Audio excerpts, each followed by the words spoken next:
Wow, look at that. Intero actually posted a new video less than a year apart from his previous upload.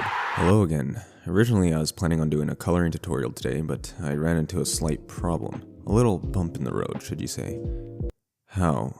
How do you even color? So instead of embarrassing myself on YouTube, I came up with a great idea. Why not make an OC for all the 5 major manga genres, styles, demographics, whatever you want to call them. Excluding 2, so 3 to be honest. The 2 I'm excluding are Josei manga and Kodomomuke manga.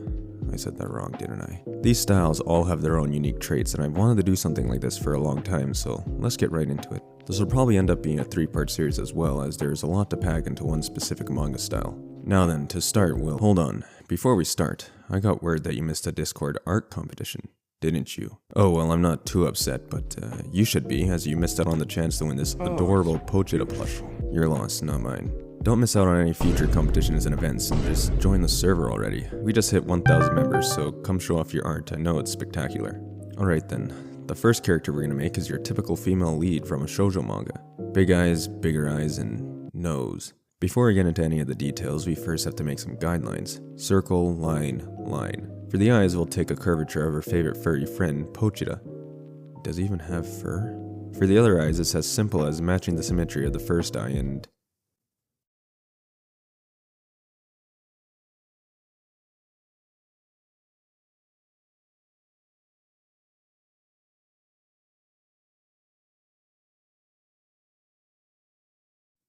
See, no big deal. The pupils in shoujo manga are about the size of wheels on a Boeing 737, so just eyeball it. We add the eyelashes underneath, and there's the basic shape of her eyes finished. The mouths on these characters are always the same, just draw the same expression you made when you first saw this gif for the first time. For the draw on the chins, start a small distance away from the eyes and come down around where the mouth lies, and head eastbound towards the center line we drew. I added this line here to make sure the jawbones were more or less in line with each other. The circle, oddly, doesn't add anything to the guidelines, but... Why are we still using the circle again? I don't know. Now then, one of the most important aspects to include while constructing your shoujo characters is how their hair is reacting to their environment. In shoujo manga, it's important to note that whenever the character gets confessed to or comes to a realization, they somehow are always standing in front of a DeWalt DXF 2490 shot fan which blows on their hair and surroundings like the manga takes place in a goddamn wind tunnel. So all we're doing here is extending strand after strand, making sure to keep them flowy and loose. Strand here, strand there, make sure to add 1 or 2 locks of hair that stick out from the rest of the pack. Let's clean up some of my guidelines and add some eyebrows and eyelids. And the face, for now at least, is, it's been sketched. Neck.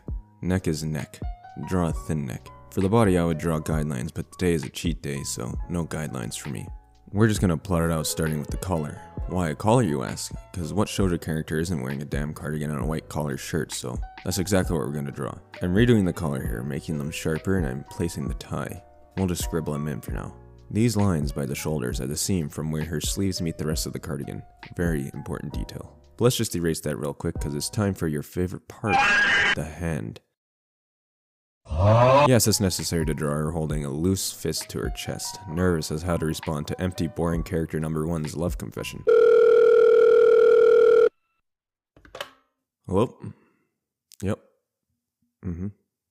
Oh wait, he was a main character? Oh, okay, well shit. I start by making the line where the knuckles sit and draw fingers extending from the palm, and yeah, this is boring, so let's move on to the rest of the sketch here. We'll get back to it. We now draw the cuffs, which wrap tightly around the wrist and let the rest of the sleeve sort of burst out from it. Drawing cuffs on shirts and sweaters properly is very important, so do your clothes studies, guys. As you see, the sleeves are very loose and baggy. The lining on the cardigan is also a sort of stretchy, I don't know what to call it, but make sure to add these lines. Here I'm just quickly blocking out the spots on the neck that need to be shaded, and then I'm going to add some detail to the eyes. The pupils tend to be dark towards the top and lighten at the bottom, so I'm just shading here for the sketch. Once you do the line art, we'll really clean up the eyes, don't worry. And would you look at that, it's already line art time. Fucking finally, god damn it.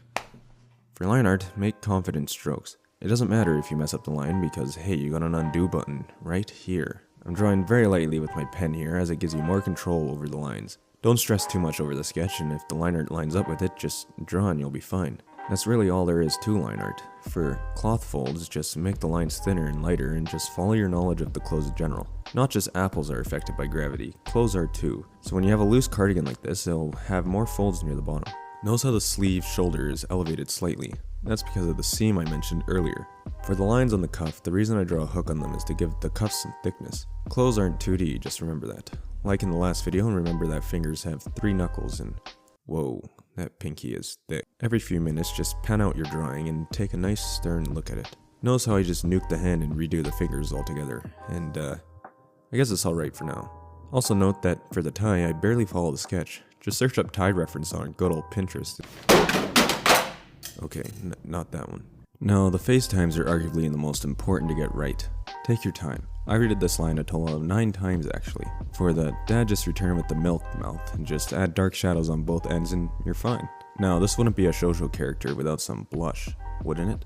For the hair strands again, no stabilizer needed here, just make confident strokes while making sure to check your progress every few minutes.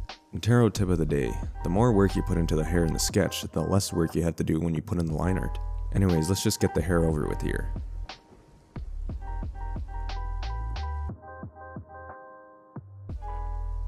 There. Now we're moving on to the eye details. Remember, it's a bad habit to draw your lines this zoomed in as you can't see the entire drawing as reference. I don't know if that explained anything, but moving on. The bottom eyelashes will end up much thinner than the ones in the sketch, and we're just drawing an upside down spike trap for them. Now, redrawing the pupil on the other side is as easy as